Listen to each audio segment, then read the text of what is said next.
Të dashur miq të televizionit Nova Studio hapur në gjuhën shqipe, përshëndetje.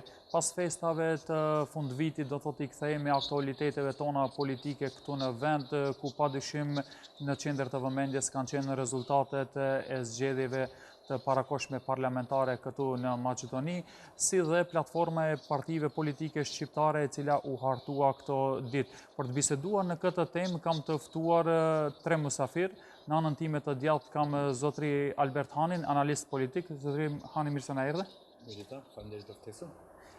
Në anën time të majtë kam Aleksandar Dashtevski, analist politik. Gospodin Dashtevski, dobro ne dojdovte. Благодарам на поканата. Поздрав на вашите гледачи. Ndërsa në anën time të djathtë nga ana tjetër, do thotë e kam Bashkim Bakiun nga Instituti për Politikë të Mirë. Zotri Bakiu, mirë se na erdhe.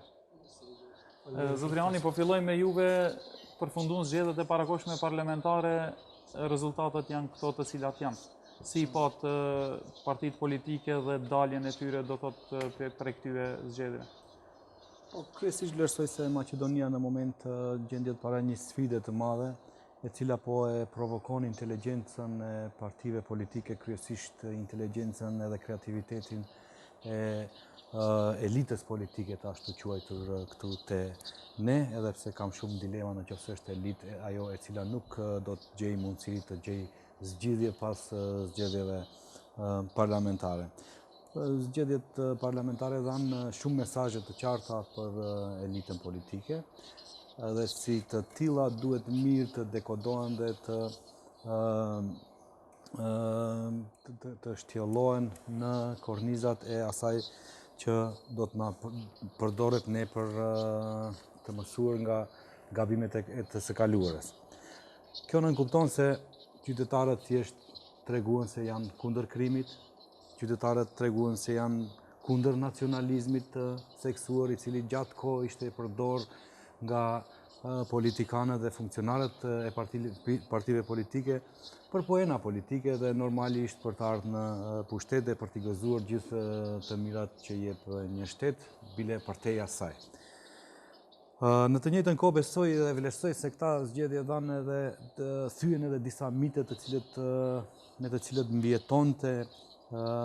mbjetonjin me të drejtë partitë politike, mitat të cilët ishin bazuar në për shembull në partitë ose fuqitë e pamposhtura. Kësaj radhe votuesit treguan se asgjë s'ka të pamposhtur dhe gjithçka mund të mposhtet me vetëm një rrotullim të votës. Fuqitë lëvizën, pam dhe shumë ndryshime në numrat e deputetëve, por thash, jo vetëm që u thyen mitet, po u treguan edhe mesazhe se fuqitë lokale, ose do t'i kisha quajtur ata me terme popullore koçbashit lokal, nuk mund të manipulojnë votuesin me frikë, me krim, me shantazhime, po edhe me blerje. Meqense vetë votuesit kësaj radhe treguan shumë mesazhe të qarta për elitën politike dhe shpresoj se elita politike do t'i mësoj këto mesazhe shumë mirë nga votuesi, edhe pse jam i dëshpëruar për atë që ndodh në moment, nuk jam i bindur se me të vërtet, për shembull, mesazhin kryetësor të nacionalizmit, politikanët e kanë përfill ashtu siç ja dhanë vetë votuesit. Zotri Dashtevski, i pam do thotë rezultatet e zgjedhjeve, si pat ju në atë pikvështrimin tuaj, do thotë prap dy partitë politike tek bloku politik Maqedonës dhe shqiptar dolen VMRO-ja dhe BDI-ja si fitues, mirë po jo absolut ashtu siç priqin spaku ato. Si pat ju në atë prizmin tuaj zgjedhjet? Па јас сметам дека се тоа беше, ја би го нарекол, пошто го видовме како беше постизборниот инженеринг, каде се што сепак не се успеа да се пресврти резултатот, ова би го нарекол, изборите би го нарекол предизборен инженеринг. Со тоа што самиот ден на изборите беше мирен, меѓутоа претходно се направени многу действија кои одеа на штета на владеачките структури, пред се тука мислам на ВМРО, ДПМН и ДУИ, и сметам дека поради тоа ДУИ испадна најголем губитник, бидејќи изгуби 8 пратеника, односно знаело да има и 19, значи 9 можело да освои ако работело добро на терен, меѓутоа мислам дека тие исто како и ВМРО ДПМН доцна сватија дека се прави тој предизборен инженеринг во соработка со тој така наречен чадор кој го користеше опозицијата, по-конкретно лидерот на опозицијата Зоран Заев, и многу околности кои се случија пред изборите ни укажуваат дека тоа е така, затоа што тој без размислување се откажа од некои многу квалитетни кадри, како што беа Сугаревски, Куновска, Маријанчо Николов и така натаму. Понатаму се откажа од сите турски и ромски партии, знаејќи дека има друга позадина гласањето и дека се работи за едно сценарио кое треба да се спроведе во дело, сметајќи дека ќе победи на изборите и рече дека ќе си даде оставка доколку не победи, меѓутоа тоа не се случи, пак не си даде оставка. Ќе видиме сега што ќе се случи со формирањето на новата влада. Меѓутоа сметам дека ова веќе не треба да се дозволи, вака да се спроведуваат изборите, бидејќи сме доволно веќе во 25 години имаме независност и самостојност, така што не треба така лесно да го предаваме суверенитетот во рацете на странски фактори и некои работи се открија, значи како на денот на изборите, така и пред изборите, од страна на граѓани, на структури во МВР и така натаму, значи знаеме, свесни сме дека се делеа средства од страна на владини во Источна Македонија за да се балансира, да не биде тоа дека само добиле гласови во Западна Македонија опозицијата, односно СДСМ, бидејќи нели многу партии се откажа од нив, и дека, да речеме, сведоци бевме каде што се делат дрва во Куманово, Прилеп, Струмица и така натаму, на граѓани гласачи каде што по списокот се забележуваат кој земал, што значи дека треба да гласа за нив, а тоа го покажа и резултатите на изборите. Значи, иако ни една ромска партија не беше во коалиција со СДСМ, ниту пак турска, бројот на гласачи се беше скоро изедначен. Значи, дека многу голем дел гласале поради тој подкуп, поради тие действија што се одржа пред изборите.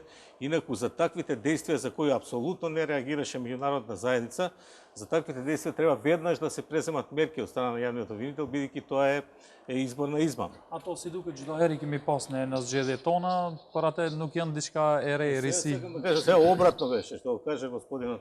Значи, он рече дека порано другата страна ги користила, сега другата страна не сакаше ни едно такво средство да употреби, седеше, како да кажеме, мирно со скрстени раце и гледаше како на телевизија овие другите се подкупуваат и на други разни начини, така што мислам дека овој резултат не е објективен, меѓутоа она што е најважно, дека ВМРО ДПМН од прилика ги оствари своите гласови, например, околу 450.000, можеби 20.000 помалку од предходниот циклус, меѓутоа, ако земеме тоа дека, да речеме, имаше и други партии, например, партијата на Павле Трајанов и Кекеновски, кој одзема околу 10.000 гласа, што целата 10 години користеше привилегија од оваа владеечка структура, така што цела таа структура кои биле директори или биле на некои функции, нормално гласаат за овие луѓе, затоа што користеле бенефиции од нив.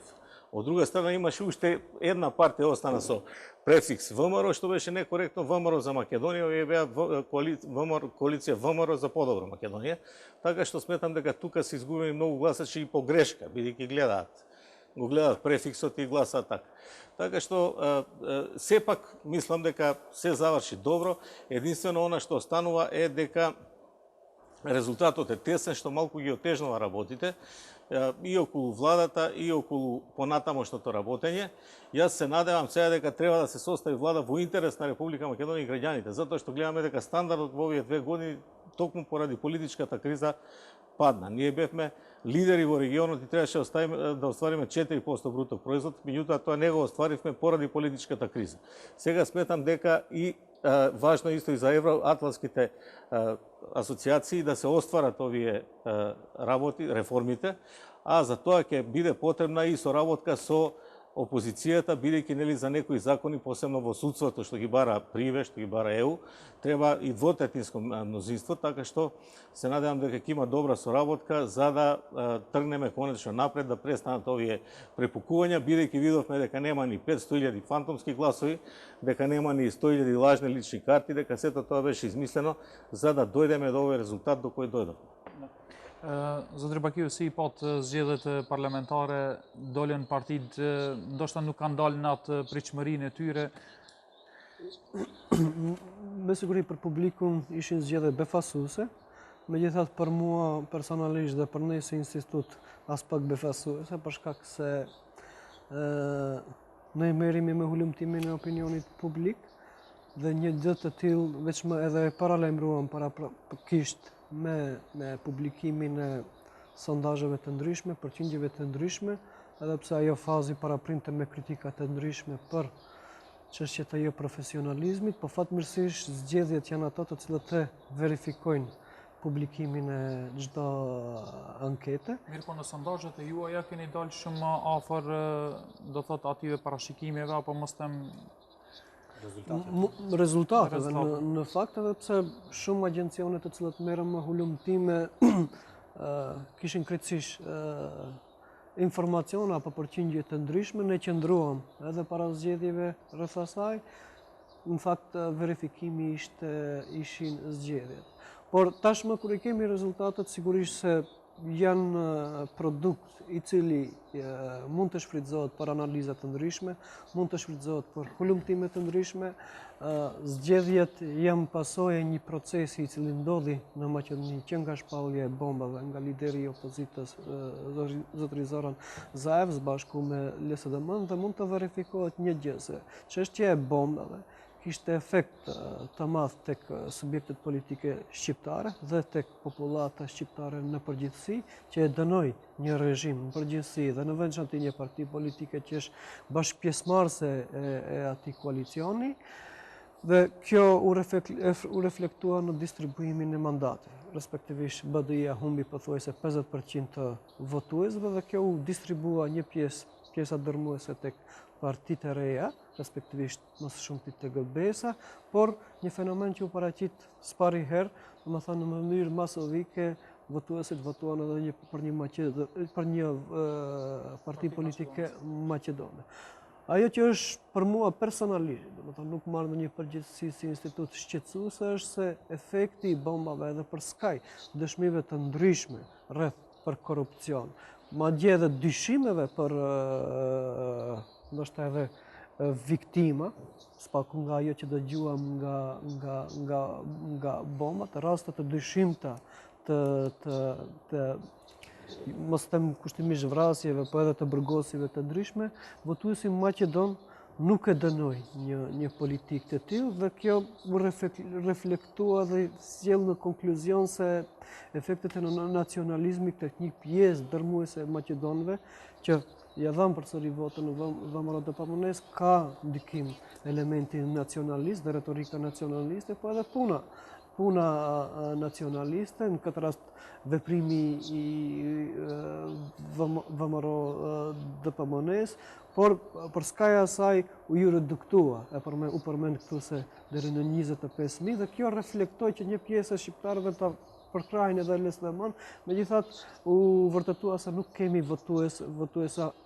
fitues absolut, që e bën të vështirë formimin më lehtë të një qeverie, për shkak se Vëmërot dhe Pamuneja nuk i ka mandatet që i ka patë në zgjedhjet e 2014 dhe sigurisht BDI-ja nuk i ka mandatet të cilat i ka pasur në vitin 2014. Dhe kjo e bën balansimin e forcave midis partive politike dhe imponon një çështje, një politikë të re, imponon një formë të re të negociatës ose të zgjidhjes së problemit në përgjithësi. Po kjo është fatmirësisht çështjeve të cilat ne nuk u përsëritën në këto zgjedhje, për shkak se Ministria e Punëve të Brendshme nuk ishte një instrument që u përdorte për të agjituar ose për të përdorur për të fituar vota.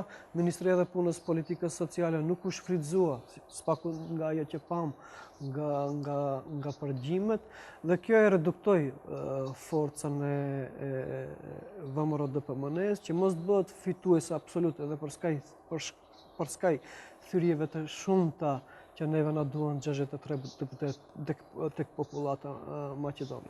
Çështja tjetër që përveç fenomenit sociologjik që mund të bën analiza të ndryshme në aspektin e votuesit, mund bën edhe ndryshime, mund bën edhe hulumtime ose analiza të ndryshme rreth elementit gjeografik dhe demografik. Nëse shifni ne dhatë e paralajmëruam në anketat tona, VMR do përmëne pothuajse gjithkund ka një përparësi, megjithatë në Shkup veçmë ose njësinë zgjedhore numër 1 humbën. Që nëse i referohemi statistikave të mëparshme, gjithmonë ajo parti e cila ka filluar të fitojë në njësinë zgjedhore numër 1 ose në veçantë në Shkup, veçmë ajo parti fillon të fitojë në gjithë territorin e Republikës së Maqedonisë, që ndoshta është një piknisje për ndryshim në gjithë territorin, dhe afër i kemi edhe zgjedhjet lokale dhe ajo do të verifikohet edhe Mirë, po kjo nuk u demonstrua tash në zgjedhjet e parlamentare. Nëse LSDM ka triumfuar në njësinë e parë zgjedhore, në tjerat pothuajse gjithmonë i ka parapri një fitore paraprakisht në njësinë zgjedhore 1 dhe në zgjedhjet e ardhshme fitore në gjithë territorin e Republikës së Maqedonisë. Domethënë historikisht nëse analizojmë të gjithë zgjedhjet, është një fenomen i tillë. Paraprakisht në njësinë zgjedhore numër 1, pastaj ndodhen ndryshimet edhe në pjesët më ose provincat ose qytetet e ndryshme në Republikën e Maqedonisë. Dhe një fenomen tjetër që mund të thuhet se LSDM-ja ka fituar në shumë vende ku kushtimisht kanë qenë komandantët e UÇK. Dhe këto mund të përmendemi Araçhinën, në një pjesë të Çahirit, në Brezë, në Dibër. Kjo është një sinjal edhe tek partia që ka qeverisur me VMR do përmendem, konkretisht deri tek BDI-ja, për shkak se ajo hyri në zgjedhje me një stil militantist, pa u reformuar, pa ofruar hapësirë edhe për votuesit të papërcaktuar për një shtresë tjetër, po duke dirigjuar vetëm propozime apo oferta të strukturës më të ngushtë ose strukturës militante më të parafort. Në institutin e juve keni parapat që LSDM-ja do të mund të përfshihet në zonat kryesisht shqiptare, ashtu do të përthihet vota shqiptare. Keni parapat një gjatë të tillë? Në anketat tona mandje spakum ato të cilët i kemi distribuar informacionet, natyrisht se i kemi parapa, madje tek rasti i Haraçhinës, ku ne në fakt shpërndam informacionin se LSDM-ja do të rrezikon gjithë partitë shqiptare. Ne kritikoheshim se bëjmë një agitacion ose punë servile për LSDM, flas si institut. Por ja që u dëshmua, sepse ishte një refleksion i vetë qytetarëve shqiptarë, kur pyesnim se për cilën parti do votoni, thjesht përgjigja imediate ishte se ne nuk do votojmë, nuk do të përkrahim asnjë parti. Sa kanë qenë parashikimet e juve, sa do të mund të thithë vota shqiptare LSDM-ja në vendbanimet shqiptare? Kjo ka qenë element i ndryshëm. Kemi parapar. Tek ne domethënë ka qenë 4 deri 5% nga gjithë trupi votues shqiptar, që kjo nëse shndrohet në votues të cilët do të dalin, varësisht prej daljes, ajo sillet prej 10 deri 11% nga dalja e votuesve shqiptar. Tash është çështje statistikës, është çështje e matematikës për të verifikuar numrin e trupi votuese në çdo zgjedhje pothuajse sillet aty dikon 250.000. 250.000 deri tek 260.000, po varet tek dalja. Nëse marrim 10%, del 25.000 afërsisht. Po mundet edhe më tepër, se kësaj radhe, domethënë dalja tek shqiptarët ka qenë pak më e lartë, dhe prognozat tona janë se numri i shqiptarëve të cilët kanë votuar për LSDM-n sillet midis 28.000 deri te 34.000.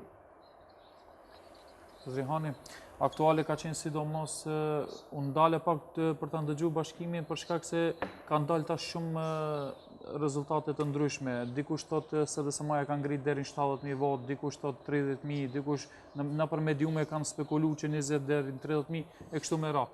Sidoqoftë, ti kthejmë aktualiteteve, një ndër aktualitetet padyshim ka qenë edhe platforma e partive politike shqiptare. Ndoshta rezultati i ka imponuar, do thotë që të tulen në një tavolinë të bisedimeve dhe të arrijnë në një farë mënyre një platformë të përbashkët, për shkak se nuk kanë dashur të lejojnë veçmo BDI-ja ashtu në mënyrë permanente të vazhdon atë çështën e koalicionimit, siç thonë ato nga partitë opozitare çdo herë pa kushte. Si e parapat ju këtë platformë? Dhe më lejoni fatmirë pikë së pari të referohem në titullin e platformës, me qenë se kjo me të drejtë nuk është as platformë, edhe së dyti nuk është platformë e gjithë shqiptarëve, por është platformë e disa partive politike. Këtu përjashtojmë PDSH-n, po në të njëjtën kohë përjashtojmë edhe votuesi që i përmendit pak më përpara, votuesi që kanë votuar për LSDM-n. Mendoni se ato nuk janë për këtë platformë? Nuk e di a janë a nuk janë, por thash, në fillim, ky dokument për shembull nuk duhet të pari të quhet platformë ose diçka si puna e marrëveshjes, e cila ka kushte brenda, por thjesht një deklaratë e cila i uli në tryezë intereset e partive politike, kryesisht BDI-s, kësaj LRPDSH-s dhe Lëvizjes Besa, që nënkupton se i ka anashkaluar ose e ka përjashtuar nga procesi, ose vetë janë përjashtuar ato Partia Demokratike Shqiptare me Duthaqit, por edhe mundet edhe vetë janë përjashtuar edhe të dy deputetët shqiptarë që ndodhen momentalisht në LSDM. Thjesht do një të thonë këta dy elemente janë me rëndësi të ceken prej në fillim, me qenë se besoj se është rizikshëm të përmendet se është tani ajo një platformë gjithë shqiptare. Normalisht është një deklaratë e cila është shumë e mirë pritur.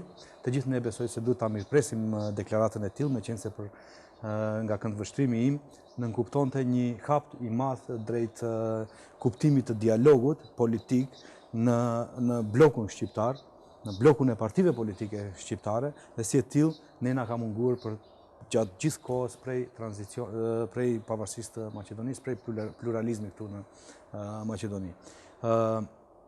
Tani fakti që ky dialog u inicua nga kryesisht nga Tirana, nga këndvështrimi im, është një element negativ i kësaj deklarate, edhe për shkak se mendoj se ka pas dhe ka kapacitete intelektuale, po edhe institucionale, të cilët kanë mund të përdoren për të iniciuar këtë lloj dialogu. Po thuaj se të ngjashme ishin edhe deklaratat e Zjedhin Selës apo të Lëvizjes Besa gjatë fushatës, të cilët thanë se nëse marrim shumicën e votave do të iniciojmë do të thotë një takim të përbashkët.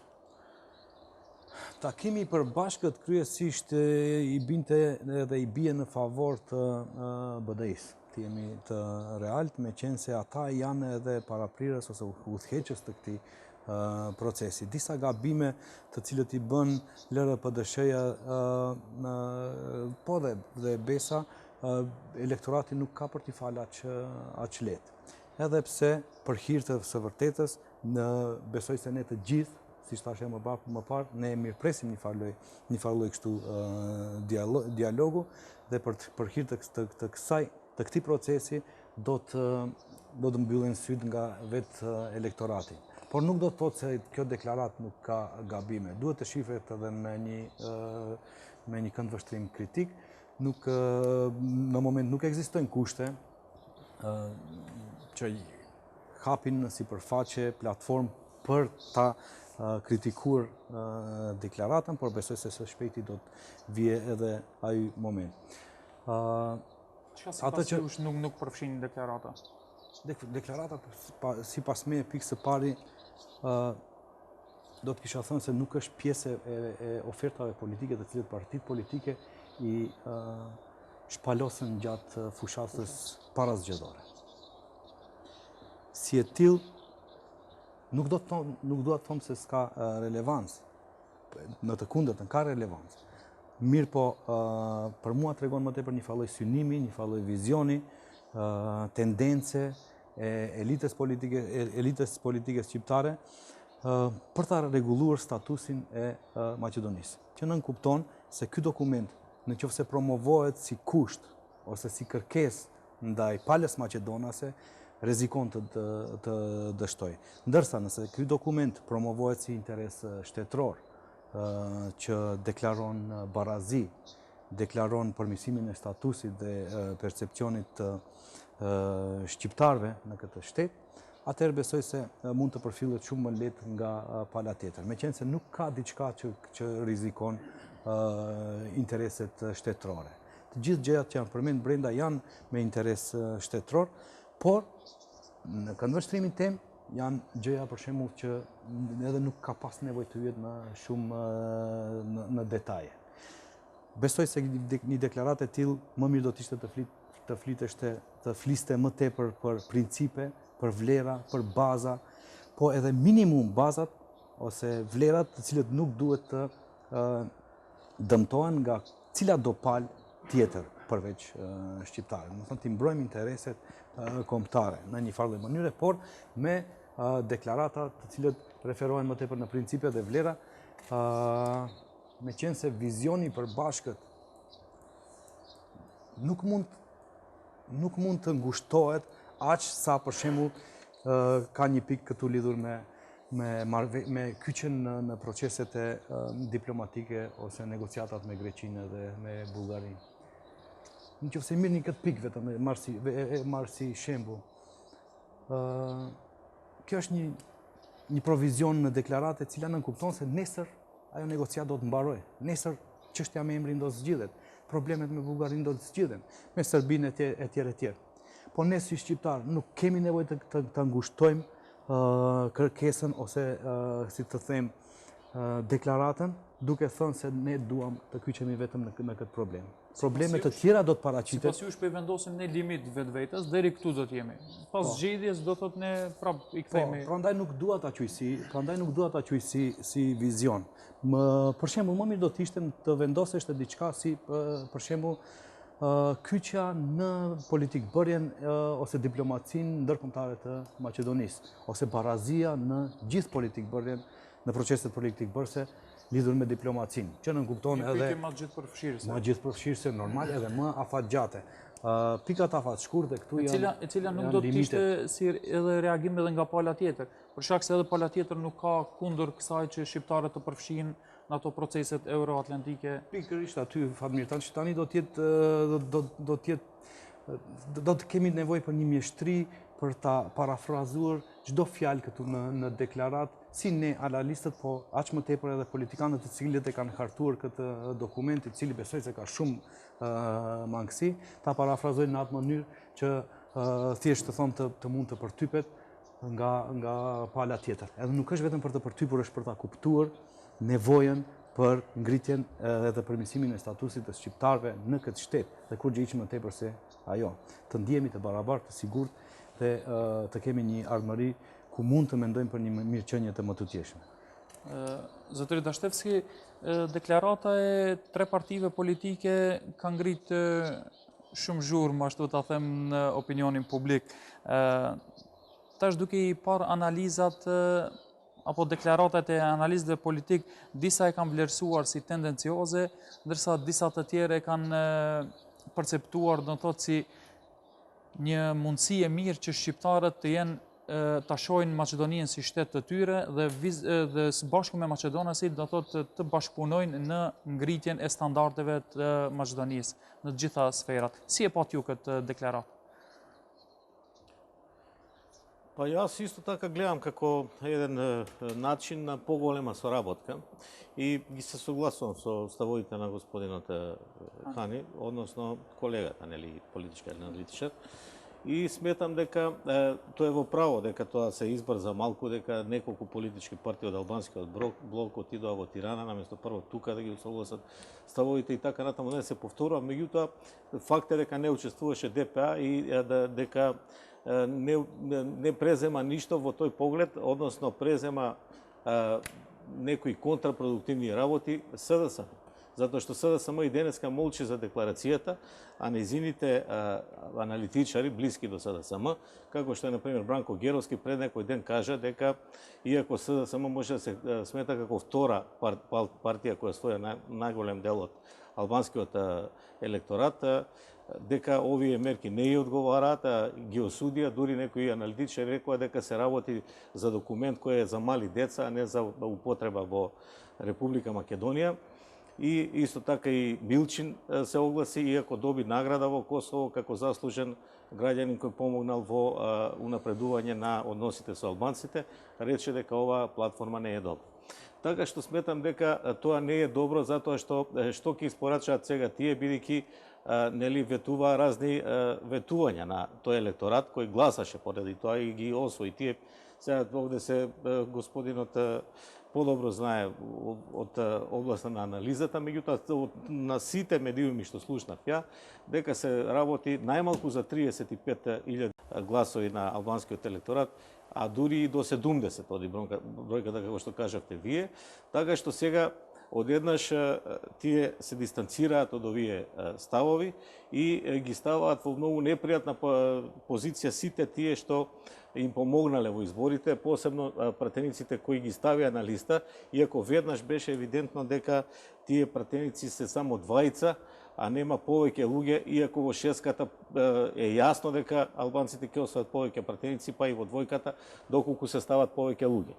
Така што сметам дека на некој начин се изиграни тие интереси и до сега немаше такви експерименти, како да кажем, во македонските изборни процеси кои се одвиваат до сега, бидејќи нели албанците си гласаа за своите партии, затоа што јас сметав и пред изборите тоа го зборував дека најдобро можат интересите на албанците да си ги заштитат самите албанци. Не може да им ги заштити друга македонска партија, а тоа што бара тоа да го прави поради предизборниот инженеринг, тоа е на некој начин по мене подценување, затоа што сега гледаме дека се дистанцира од тие работи кои ги изборуваше пред изборите и сега ги доведува во една непријатна ситуација и тие луѓе што влегува, како што е господинот Мухамед како беше Зекири и госпоѓата Джеримсера Касапи. Да, Касапи, да. Така што сметам дека таква платформа треба да биде документ кој ќе овозможи да фактички понатаму си ги остварат тие права, а не документ кој ќе биде во преговорите може да се бараат дел од тие права кои се исполнили, кои можат веднаш да се исполнат, затоа што знаеме дека некои правила, значи некои закони може да се променат со двотретинско мнозинство, дека се бараше отварање на уставот за кое е потребно исто така двотретинско мнозинство и така натаму, значи тие не можат веднаш да се остварат, туку треба одредено време. Од друга страна, знаете, кога преговарате, имате две страни. И едната има своји предлози, другата има своји, така што наоѓаат една средина до каде може да одат тие и претпоставувам дека дел, а јасно знаеме сите дека дел од тие барања веќе се остварени, дел треба да се остварат, а дел ќе се остваруваат понатаму. Така што мислам и натаму оди ова преговарање за формирање на новата влада, каде што веројатно ќе има повеќе отстапки кои ќе ги пружи ВМРО-ДПМН на ДУИ, меѓутоа дел од барањата ќе остана да се решават за некое друго време. Јас се надевам дека и македонците ќе може да направат таква платформа. Гледам дека има одлична соработка помеѓу албанците во целиот регион, додека тоа не е случај со македонците. Вие знаете каква галама се дигна за тоа што, не знам, 30 или 40 граѓани од Албанија, од Мала Преспа, таму гласале во изборите кои имале македонски државјанство и се македонци по потекло, се дигна од страна на СДСМ. Зошто тие да гласаат? Фактички, таа платформа би требала да се направи помеѓу сите македонци, не само овие во Македонија, бидејќи знаеме дека има и во Албанија, да не говориме за Грција, каде што се смета дека во егејскиот дел има околу 30%, и во Бугарија, каде што нели имаше неколку пописи, каде што некаде излегуваат преку 800.000, некаде излегуваат 8.000, поради тоа што се врши притисок врз тие граѓани и нормално имаме во поранешните југословенски републики да се направи една платформа и со тие ставови да се настапува, да се најде една средина. Јас сум за тоа да постојано се унапредуваат овие односи и сметам дека од сите поранешни југословенски републики овде се на највисоко ниво. Затоа и дојде до војна во Косово, бидејќи нели не можеше никако да се најде заеднички јазик, а уште од 90-та албанците во Македонија беа застапени и во парламентот и во извршната власт и така натаму. Исто така сметам дека вековната соработка помеѓу македонците и албанците е како да кажам, плодна. Затоа што и оние недоразбирања што ги има помеѓу албанците и македонците се заснуваат на политиката, на просрпската политика во Македонија. Затоа што се водела таква политика бидејќи и македонците биле колонизирани, односно биле под, како да кажем, под нивно робство, бидејќи немале своја држава, биле и тоа повеќе години. Еве и тој дел од платформата за мене е спорен, дека треба да се признае геноцидот, како да се признае кога можеби повеќе македонци се убиени, отколку албанци во тој период кога нели тие биле под српска власт. И знаеме знаеме дека исто така и после војната имаше големо влијание на српската држава врз македонската, иако беше СФР. Дури 68 година Македонија добива Академија на науки, своји генерали, своји амбасадори и други функции кои што до тогаш биле невозможни за нив, бидејќи ги сметале како под влијание на српската политика. Тоа е едно друго.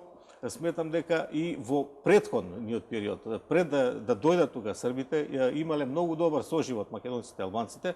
Тоа сега го гледаме од овие документарни емисии што ги даваат некои работи, ја не сум ги знаел, бидејќи не сме ги учеле во историја. И гледаме дека кога се чистел западниот дел на Македонија, тоа кога во Балканските војни, и нели биле многу јака коалиција Србија, Романија, Бугарија и односно Грција и Црна Гора против Бугарија сама и не знам кој бил уште со неа и Албанија веројатно. И сега фактички тие заедно се бореле. Значи македонците и албанците се бореле против србите затоа што сакале да ги исчистат од нивните огништа. Ние сме свесни дека во тој дел има огромна колонизација што сега можеби не е толку изразена, меѓутоа тогаш да.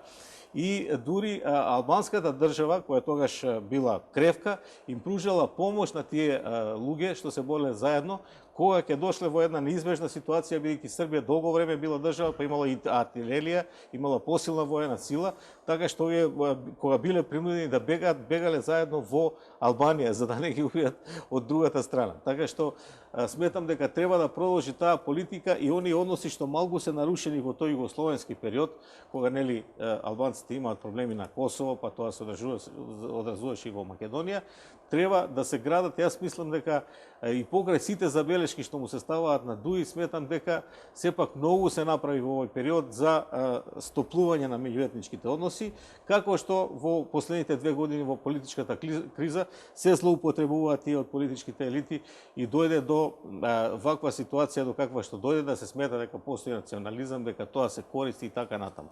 Јас ги следев сите кампањи. Малку беше провидна кампањата на СДСМ затоа што нели они имаа консултанти од Србија, имаа програма која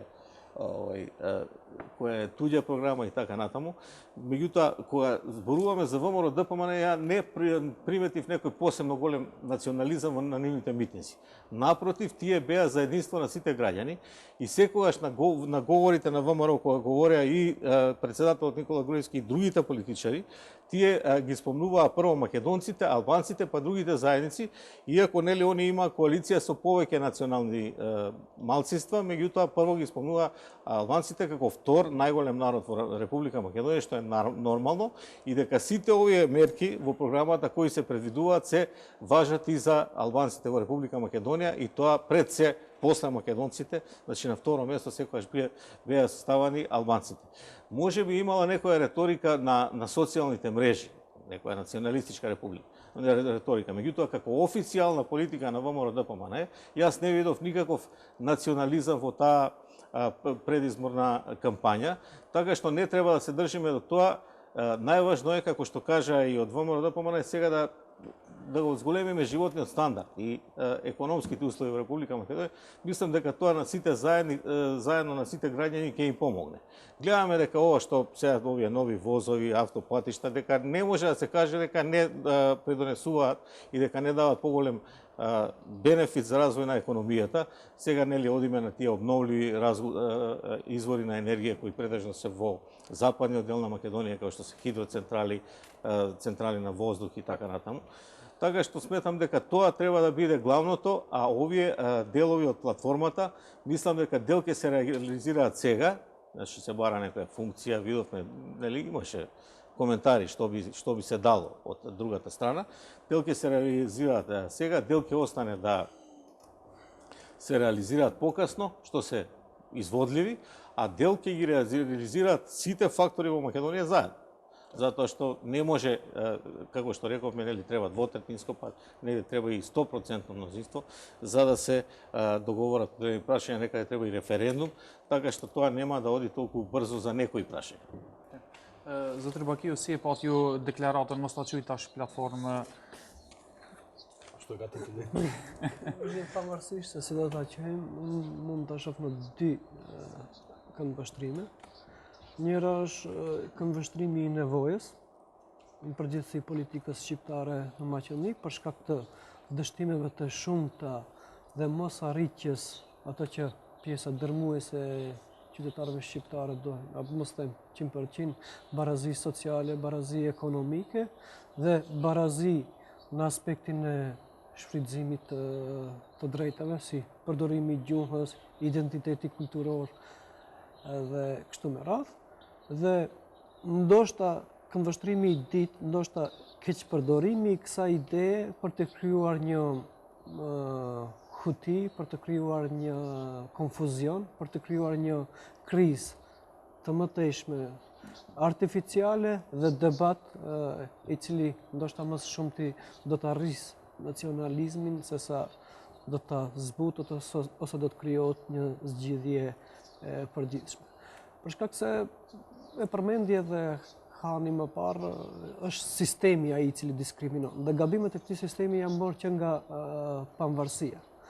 Dhe nëse shohim në aspektin historik nga 91-shi deri më sot, ky sistem ka bërë një lloj ristarti me çështjen e marrëveshjes së Ohrit. Por ja që pas 15 viteve u pa që edhe ajo nuk është e mjaftueshme, edhe ajo nuk zbatohet për shkak se varet nga një politikë e cila është dominuese dhe e cila është etnocentrike. Në këtë rast vëmora do përmendoja që 10 vite bën politika të cilat në të shumtën e rasteve ka qenë diskriminuese ndaj shqiptarëve dhe sistemi u jep mundësi që të jetë super dominues.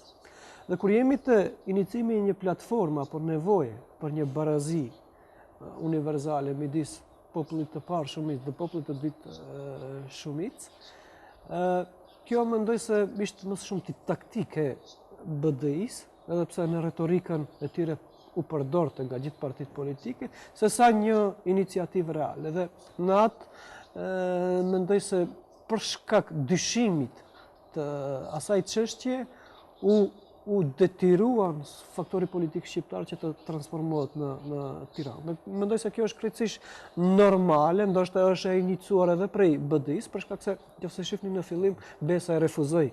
Lëvizja Besa refuzoi një takim të tillë dhe praktikisht BDI-ja si iniciatore u vendos në pozicion të vështirë, për shkak se nuk të respekton një subjekt politik. Dhe kjo normal, kjo jep edhe pyetjen retorike, pse tash në 2014 20 deputet, gjithë sa janë së bashku me opozitën, BDI kishte 20 deputet, pse nuk e përdori një platformë të tillë, dhe kjo normal se krijon dyshime të shumta, krijon hipoteza të ndryshme, qëllime më shumë të strategjisë partijake se sa strategjisë kombëtare dhe dëshirës për të vazhduar një pushtet. Po kjo kuptohet se ka nevojë për analiza, ka nevojë për hulumtime, ka nevojë për shqyrtime të ndryshme dhe që të arrihet në një konkluzë. Dhe kjo u detyrua që të shpërngulet në Tiranë. Dhe kuptohet se respektin që ka institucioni, kryeministri i Tiranës, po edhe ingerencat që ka përgjithësi në bazë të kushtetutës për shqiptarët në përgjithësi, është potez shumë i ulët nëse cili do faktor shqiptar në Maqedoni, qoftë individ, organizatë, subjekt, e refuzon një çështje të tillë dhe një iniciativë të tillë. Pastaj është çështje ndryshe. Nëse diskutojmë rreth për Zoti Bakir, mendoni që ka dalë nga kjo deklaratë e përbashkët BDI-ja si fitues, ka dalë në ato pojënat politik? BDI-ja nuk del si fitues, po shmang debatin për humbjen që ka pasur, shmang debatin për përgjithësinë, për Mirë, zotësi e tyre atëherë nëse arrin ta përqendrojnë opinionin tek një deklaratë e cila mbas analizave do të mbetet vetëm si deklaratë. Realisht roli i mediave, roli i gazetarëve, roli i opinionit publik, debatet e cilat krijohen, mund të them se arritja të qëllim, për shkak se sot nuk diskutohet për përgjithësinë dhe pse ajo nuk është bërë që 8 vjet jeni me VMRO do punojmë, dhe të njëjtën doni ta bëni me VMRO do punojmë së bashku me parti tjera politika, ka pasur aq deputet sa kanë gjithë subjektet politike shqiptare tash për moment. Dhe do fokusohet përgjithësia, sepse çështja e politikanit nuk është ta përgjithësi për atë që tash e ke marrë, por edhe për atë çfarë ke bërë. pse nuk është realizuar. Por ndoshta edhe mund të jetë edhe taktik, për shkak se ne përvoja e dokumenteve, deklaratave, madje edhe në shkrimeve ndërkombëtare dëshmon se është e parealizueshme. Ne kemi marrëveshjen. Se atë ram në këtë kurth Tirana zyrtare, Prishtina, lëvizja Besa Alianca. Shive, të mendoj se Tirana zyrtare nuk spaku komunikimin që kam me opinionin, në fakt me kolegët në Shqipëri, nuk e njohin shumë mirë opinionin, realitetin në Maqedoni. Dhe qasja e tyre është më shumë në bazë të qasjes si një koncept qytetar, domethënë si një koncept identitet gjithë përfshirë, se sa realitet ku ne kemi veç më ndarje, kemi parti politike të cilët janë ndarës, kemi funksion të qeverisës, kemi ndarje demografike dhe geografike të etnikumeve, homogenizim etnik dhe geografik, dhe kjo normal se e bën të vështirë. Kemi sistem politik, në veçanti sistem zgjedhore i cila imponon garën etnike. Dhe mu këtu është defekti gjithë çështjes, ose sipas mendimit tim defekti për të arritur ndryshimin. Për shumë çështje në kuadër të platformës nevojitet shumicë dy e tretës. Po të bësh një matematik të thjeshtë, ju do të keni automatikisht refuzim. Veç më e tha publikisht VMRO për mënyrën e pas të e papranueshme është platforma Nikola Gruevski në bazë të qasjes së tij, heshtën LSDM dhe kjo jep një dyshim se ndoshta është e parealizueshme. Po ndoshta strategjia e partive politike mund të jetë, ne vetëm të futemi në qeveri, po kemi një përvojë të tillë. Se dhe marrëveshja u zhagit shumë, u zvarrit shumë, 15 vite dhe nuk plotësohen shumë çështje të asaj. Kemi marrëveshjen e majt e cila vetëm ishte letër dhe asnjë pikë nga ajo përveç parin i fituesit me fituesin nuk po zbatohet dhe marrëveshje të ndryshme vetëm po reciklohen.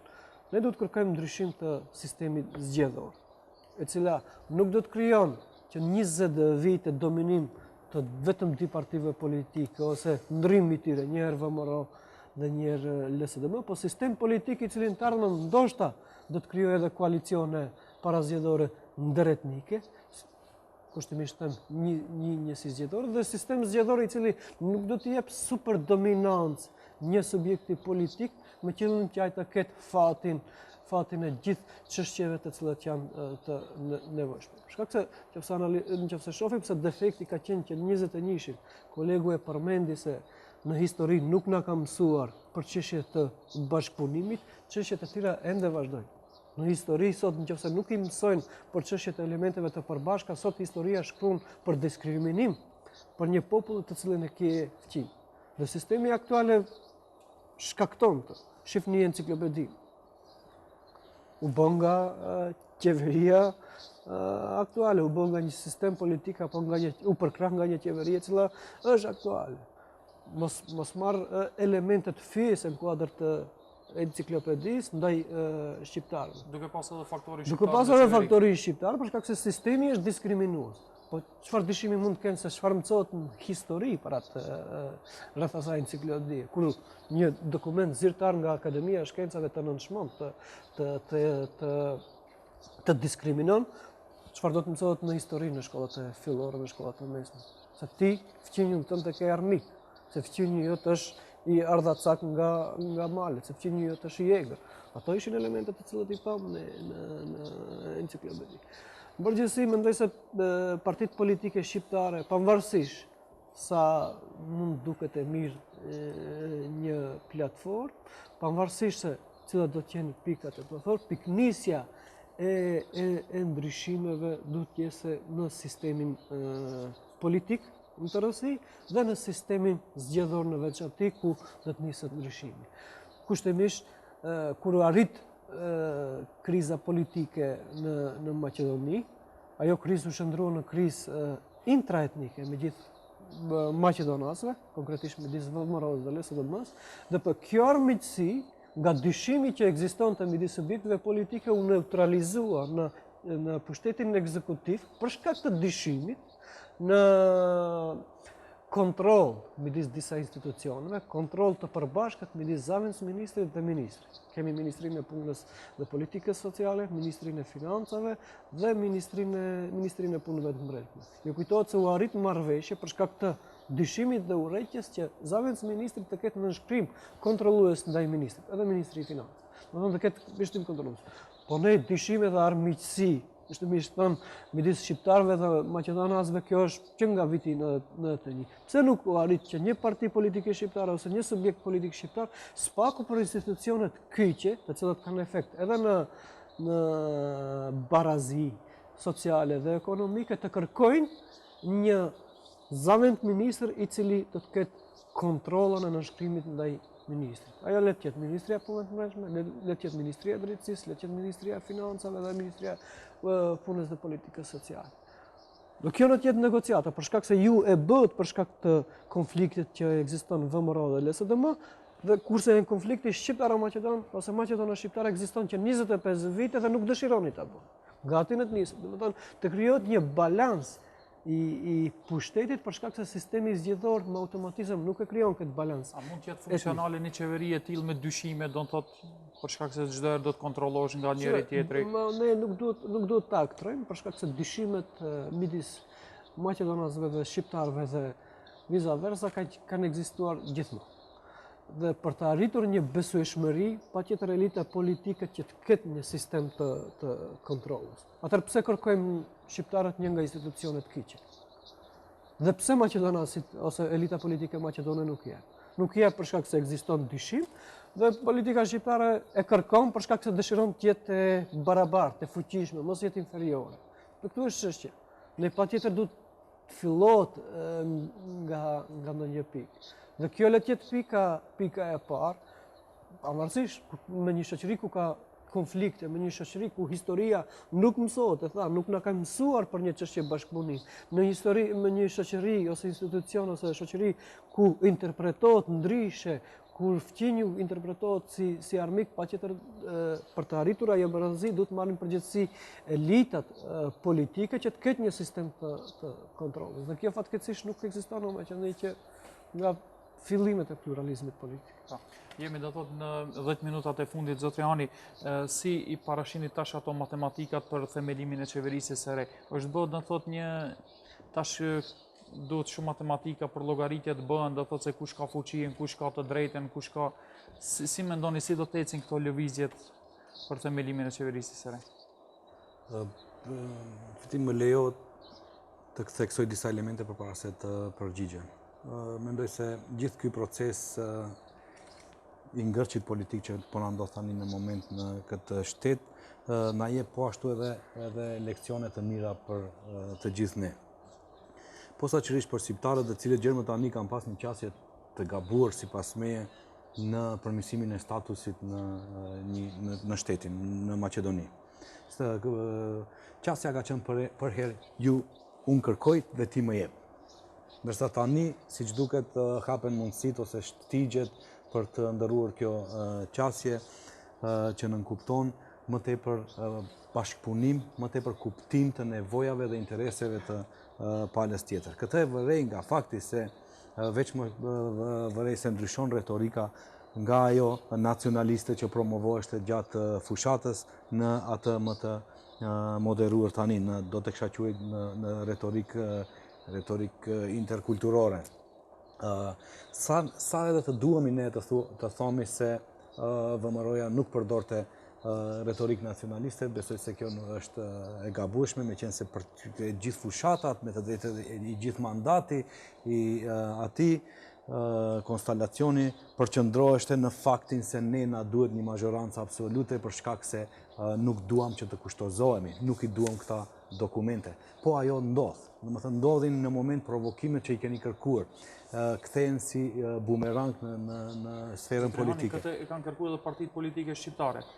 Pikërisht aty Pikrisht aty e kam. Mos ka qenë ajo vetëm si një lojë, do thotë për të përfituar më shumë pojena politik.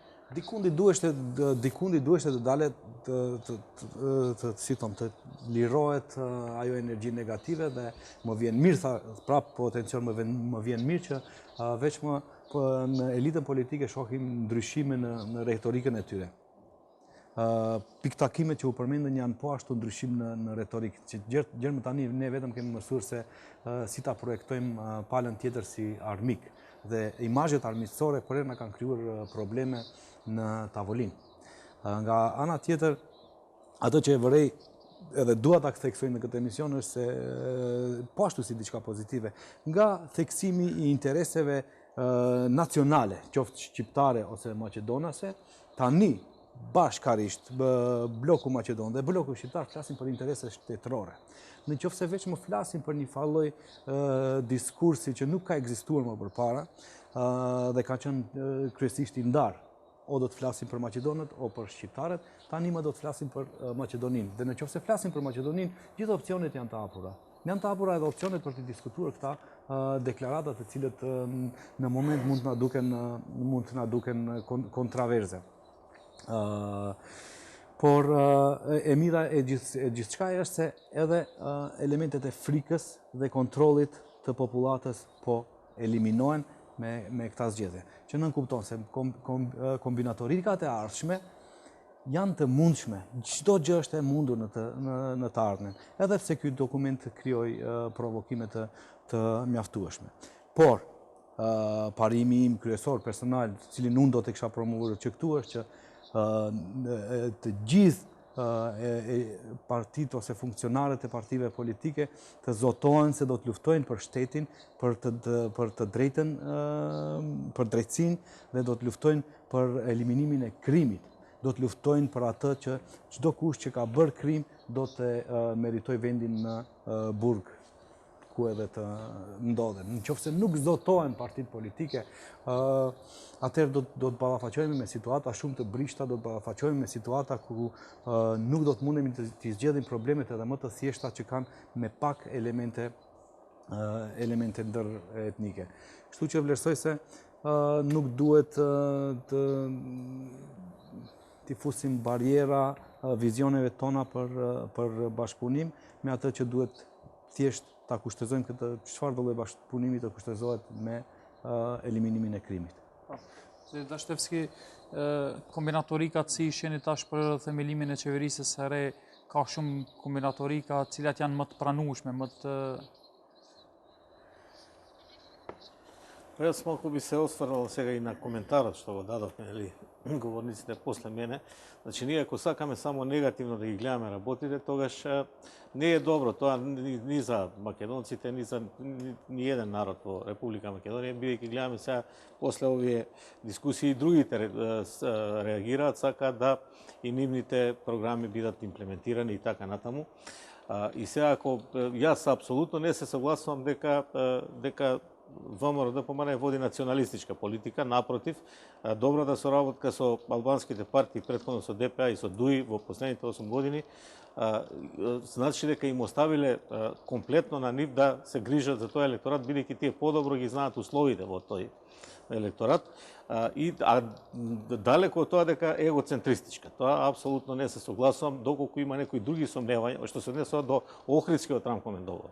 Сметам дека можеби не е завршен тој, меѓутоа најголемиот дел од работите во Охридскиот рамковен договор се спроведени. Да кажеме, преку 20 закони се донесени и подзаконски акти, нели се смени деловникот на собрание 2 пати. Еднаш за зборување во собрание, еднаш за зборување по комисии. Понатаму во локалната самоуправа, во образованието. Тоа се закони, сега да не ги бројам, немаме време. Преку 20 закони се променети и не можеме да кажеме дека сега иста е состојбата со албанците како пред донесувањето на Охридскиот рамковен договор. Dashtevski, atë që peshon nga tre bashkëbiseduesi, po shoh që të gjithë jemi për një Maqedoni më evropiane, do thot për interesat kolektive të gjithë shqiptarëve. Ја тоа сакав, тоа беше наредното мое прашање, ако само да довршам во врска со ова, сметам дека премногу се става и дури и аналитичарите се пуштаат премногу на таа политичка карта. Јас сакам само да кажам едно, лично за мене. Јас првите 9 години од животот бев адвокат, нели, првите 9 години од кариерата во Куманово и таму бидејќи е мешана средина, нели, над 50% од клиентите ми биле албанци, иако и тогаш имаше и суди и адвокати албанци, меѓутоа јас сум имал добра соработа. Јас ни еднаш не сум дошол во никаков проблем со тие луѓе.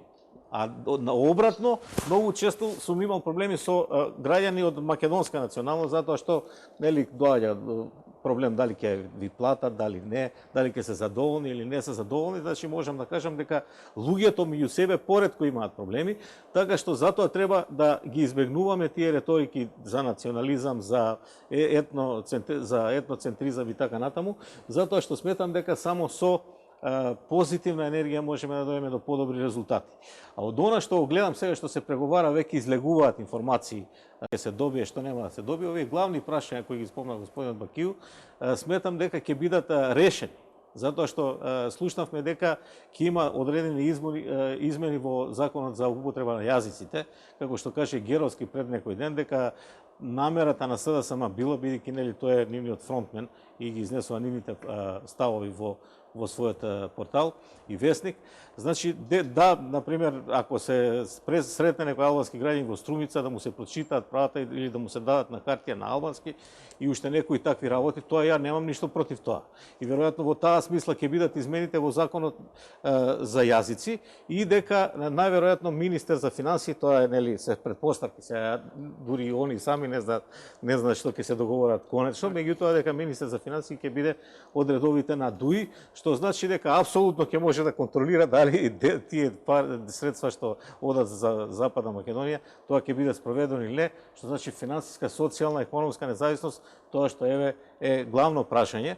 Значи ќе се оди во унапредување на тие односи, што е и целта, но како што рековме сите дека мора да одиме ние сега напред кон евроатлантските интеграции, а тоа ќе ни помогне само ако престане кризата и продолжиме ние да се движиме напред со заеднички договори помеѓу себе, односно преговори, бидејќи гледаме дека кога немаме разбирање, тие работи се враќаат назад, одат во обратна насока. Јас пред се ова што се нарекуваше национализам и таква кампања, пред се би го нарекол меѓумакедонски проблем, затоа што се напаѓа со тие такви работи од областа на етничките прашања ВМРО и СДС помеѓу себе. Никој не сакаше тоа да го каже, и ова што се бараат 63 пратеници, се бараат затоа што ВМРО ДПМН смета дека не е во можност само да ја спроведе таа програма, посебно економската, а исто така и етничката, што е сега се покажува и на дело. Така што тоа беше проблемот за да се фатат тие теми. Mos t'i kthehemi të kaluarës, shpresojmë që tash prej zgjedhjeve veçmo новата влада, ka ndryshuar veçmo ajo përbërja politike, ka ndryshuar gjithçka në Maqedoni veçmo, edhe shpresojmë që këto retorikat nacionaliste nëse dikush i ka asit të asgjesohen ato dhe Maqedonia të shef në një të ardhme më të mirë. Zotëri Bakiu, krejt në fund do të si isheni matematikat për kombinatorikat për qeverisjen e re? Është vështirë të parashikohet për shkak se rezultatit të zgjedhjeve. Unë do të nisi nga dishimi më i madh. Fillim dua ta komentoj shkurt qasjen e kryetarit të ВМРО-DPM-s Gruevski, i cili në formë indirekte përjashtoi platformën dhe elementet etnike, duke sugjeruar në aspektin ekonomik, fuqizimin ekonomik. Madje ta citoj, ai tha, nuk ju duhet çështja e flamurit gjuhës, sa ju duhet hapja e fabrikave dhe vendeve të punës. Mund të argumentoj që ka edhe shtete ku edhe për skaj fuqizimit ekonomik, standardit të lartë, nëse nuk zgjedhen çështjet etnike tash, nëse nuk ka bërë shteta i cili zgjedh në një periudhë, sidomos siç është Maqedonia tash, çështjet etnike përsëri do të rikthehen. Ajo që mungon dhe që imponohet në kuadër të një pjesë të kësaj platforme është çështja e identitetit. Nuk ka shqiptar në Maqedoni i cili mund të identifikohet si maqedonas, për shkak se shteti me simbolet, me çështjet, me elementet kryesore të një shteti nuk e përjashton shqiptarin si qytetar të Maqedonisë. Dyshimi tek platforma.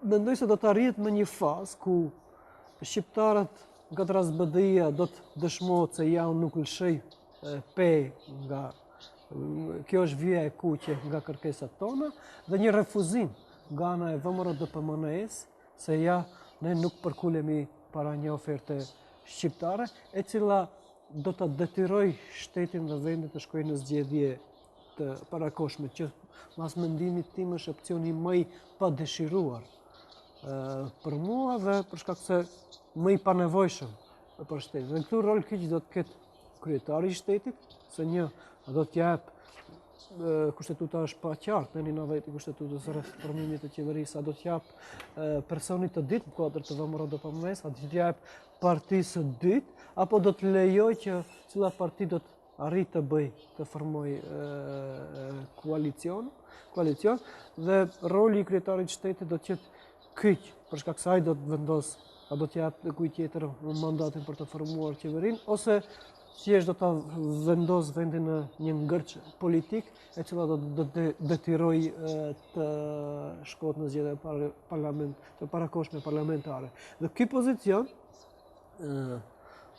mbas të gjitha dyshimeve, më thoni konvenon aktualisht VMRO-DPMNE-s dhe pjesërisht BDI-s, për shkak se e kanë të përjashtuar mbas të dokumentit të përgjithshëm, se kanë të përjashtuar LSDM, e cila sadokudo kishte Ministrinë e Punës dhe Politikës Sociale dhe Punëve të Brendshme, dhe faktikisht kemi një qeveri, do të kemi një qeveri e cila do të menaxhohet përsëri nga VMRO-DPMNE dhe BDI, dhe e cila do të planifikon zgjedhjet e tashme. Por natyrisht se nuk do të jetë këtu, se roli i faktorit ndërkombëtar, roli i presionit të ekspertëve dhe mediave dhe shoqërisë civile do të jetë që ndoshta të krijohet një qeveri politike e zgjeruar, e cila do t'i përgatit nëse eventualisht vendi shkon në zgjedhje të parakoshme. Do të mbetet të shohim se si do të zhvillohen gjërat. Zotri Hani, zotri Bakiu, zotri Dashtevski, falenderoj shumë që gjetët kohë dhe ishit mysafir në studion Hapur në Gjuhën Shqipe.